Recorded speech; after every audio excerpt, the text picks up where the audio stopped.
This is your WXCO Daily News Roundup for Bull Falls Radio, 98.9 FM and 1230 AM in Wausau.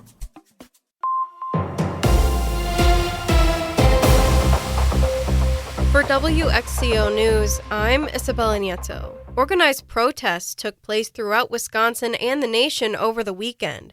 Max Martinson reports. What do we want? Justice! And when do we want it? Now! Back in June, organizers of the No Kings movement held what they called the largest coordinated protest during President Donald Trump's second administration.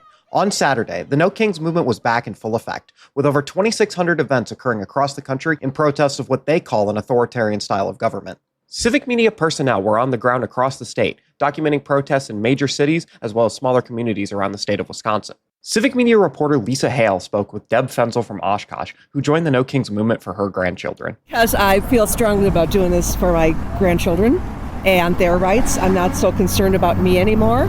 It may take the rest of my life. Many protesters from Saturday's events were also part of a younger demographic. Civic media reporter Melissa Kay spoke with Natalie, a high school student from Wisconsin Rapids, who says that she's still proud of her country despite current leadership. Don't be afraid to show up and be who you are and be proud of your country.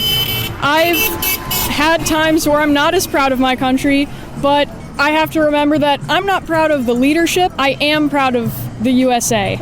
Protesters also included public servants such as Dane County Judge Everett Mitchell, Civic media reporter Shali Pittman in Madison. How are you spending your time? Because make no mistake, our time is being stolen with algorithmic precision. Many of the protests from Saturday's events also included marches and demonstrations, such as in Milwaukee, where thousands took to the streets. Get up, get down. Milwaukee is a union town. Get up.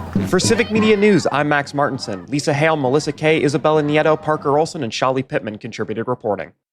If you have horses, you may want to consider protecting them against mosquito bites. Melissa Kay reports. The state announced the first positive case of Eastern equine encephalitis, or EEE, on Friday.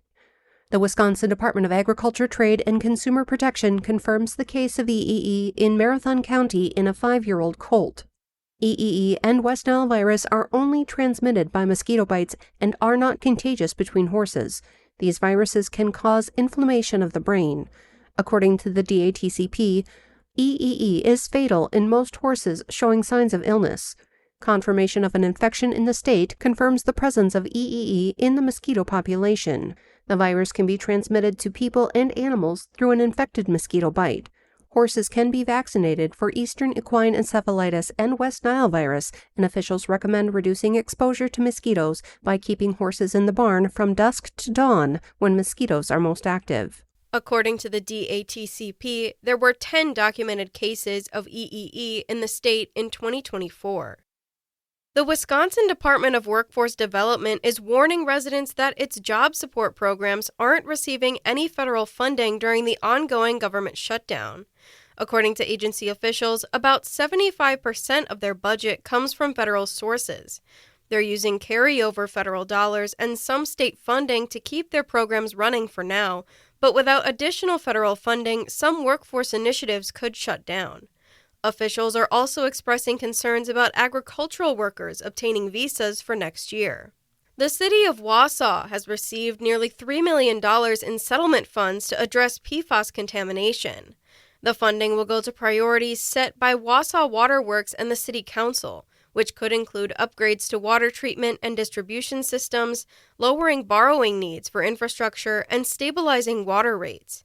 In a statement, Mayor Doug Dinney says the funding is a major win for Wausau residents and will go towards lowering debt service costs that impact rates and ensuring safe, reliable water without added burdens on families and businesses. The Wausau Chamber of Commerce and T-Wall Enterprises are hosting a networking event this week.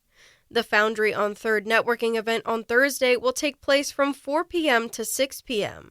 A ribbon cutting will be held at 4:30 p.m. to celebrate the opening of the property on Washington Street. Chamber volunteer ambassadors will help connect attendees. There is no charge to attend this event, though an RSVP is encouraged. Visit wausauchamber.com to register or learn more. Attendees must be 21 years old. Governor Tony Evers visited Wausau yesterday to discuss the federal government shutdown and the impact of Affordable Care Act premium tax credits. The government has been shut down for 21 days, and the premium tax credits are set to expire at the end of the year. According to a statement, it's estimated that if Congress fails to extend the ACA enhanced premium tax credits, health insurance premium costs will go up by nearly $600 nationwide. The community discussion at the Neighbors Place also included the Office of the Commissioner of Insurance, Commissioner Nathan Hodeck, and State Department of Health Services Deputy Secretary Deb Standridge. I'm Isabella Nieto for WXCO News.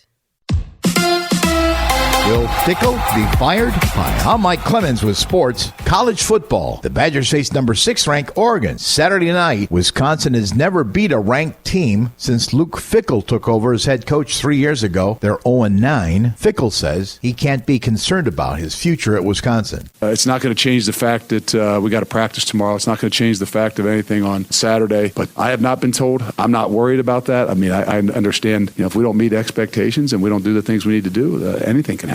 Athletic Director Chris McIntosh releasing a statement in support of the coach. College hoops. Former Marquette star Cam Jones arrested and jailed for leading police in Indianapolis on a brief chase on I-65 yesterday. Jones, drafted by the Pacers this summer, said he was late for practice. He was clocked at 90 miles an hour. In Milwaukee, the Bucks kick off the NBA season tomorrow night against the Washington Wizards. They're planning a welcome back tribute to Chris Middleton. With sports, I'm Mike Clemens. That's your WXCO Daily News Roundup from Civic Media. Subscribe to this podcast on Spotify, Apple, or wherever you find your podcasts. Find more news at bullfallsradio.com.